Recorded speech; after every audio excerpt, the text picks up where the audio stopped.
Malayalam big boss season 7 ലൈവിൽ ഇപ്പോൾ നടന്നുകൊണ്ടിരിക്കുന്നത് രേണു ചേച്ചി ബിഗ് ബോസ് വീട്ടിൽ നിന്നും പുറത്തേക്ക് പോവുകയാണെന്ന് പറഞ്ഞ് പൊട്ടിക്കരയുകയാണ്. ഇന്ന് ബിഗ് ബോസ് കൊടുത്ത ടാസ്ക് എന്ന് പറയുന്നത് ബിഗ് ബോസ് വീട്ടിൽ വൃത്തിയുള്ള ഒരാളെയും അതേപോലെ തന്നെ തീരെ വൃത്തിയില്ലാത്ത ഒരാളെയും കണ്ടുപിടിക്കുക എന്നതായിരുന്നു.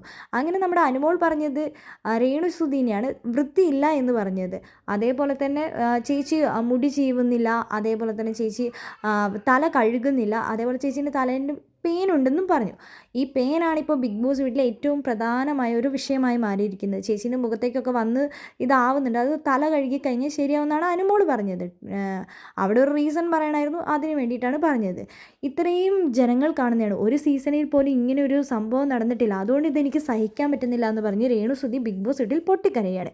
ആ സമയത്ത് ഒനീലിനോട് അനുമോൾ സംസാരിക്കുന്നുണ്ട്. ഒനീൽ പറയുന്നുണ്ട് അത് ശരിക്കും പറഞ്ഞാൽ ആ പെയിനിൻ്റെ കാര്യം പറഞ്ഞത് മോശമാണെന്ന് എല്ലാവരും തന്നെ പറയുന്നുണ്ട്. അപ്പോൾ ഒനീലിനോട് അനുമോൾ പറയുന്നുണ്ട്, ഞാൻ പറഞ്ഞിട്ടില്ല ചേച്ചി കുളിക്കുന്നില്ലെന്നോ നനയ്ക്കുന്നില്ലെന്നോ അല്ലെങ്കിൽ പല്ല് കേൾക്കുന്നില്ലെന്നോ അടുത്ത് വരുമ്പോൾ സ്മെല്ലാണെന്നോ ഒന്നും അല്ല ഞാൻ പറഞ്ഞത്. ഞാൻ ചേച്ചീൻ്റെ തലയിൽ പെയിൻ ഉണ്ട് എന്നാണ് പറഞ്ഞത്. അത് ഹെയർ വാഷ് ചെയ്ത് കഴിഞ്ഞാൽ പോകുന്ന സാധനമാണെന്നാണ് ഞാൻ പറഞ്ഞത്. ഒരു ഷാമ്പൂ ഒക്കെ ഇട്ടൊന്ന് കഴുകി കഴിഞ്ഞാൽ പോകുമെന്നാണ് പറഞ്ഞത്. പക്ഷേ ഒനീൽ പറഞ്ഞു കൊടുക്കുന്നുണ്ട്, ഇവിടെ എല്ലാവരും ഒരേ രീതിയിൽ എടുക്കണമെന്നില്ല. ആര്യനെ പറഞ്ഞപ്പോൾ കണ്ടില്ല ആര്യൻ എങ്ങനെ എടുത്തതെന്ന് അനുമോൾ ചോദിക്കുന്നുണ്ട്. അവൻ സ്ട്രോങ് ആയതുകൊണ്ട് അത് നിസ്സാരമായിട്ട് വിട്ടു. പക്ഷേ നമ്മൾ പല കാര്യങ്ങൾ പറയുന്ന സമയത്ത് നമ്മൾ കറക്റ്റായിട്ട് മനസ്സിലാക്കിയിട്ട് അത് എങ്ങനെ പ്രശ്നമില്ലാത്ത രീതിയിൽ പറഞ്ഞ് തന്നെ നമ്മൾ ഈ ബിഗ് ബോസ് വീട്ടിൽ പോകണം. കാരണം പലരും അത് പ്രശ്നമാക്കും, അല്ലെങ്കിൽ ചിലർക്ക് അത് അക്സെപ്റ്റ് ചെയ്യാൻ പറ്റാതെ വിഷമമുള്ളവർക്ക് പെട്ടെന്ന് അത് വിഷമാവുകയും ചെയ്യും. അതിപ്പോൾ ചേച്ചിക്ക് വിഷമായെന്ന് തോന്നുന്നു, അതാണ് ഭയങ്കര വിഷമായിട്ട് കരയുന്നതെന്ന്.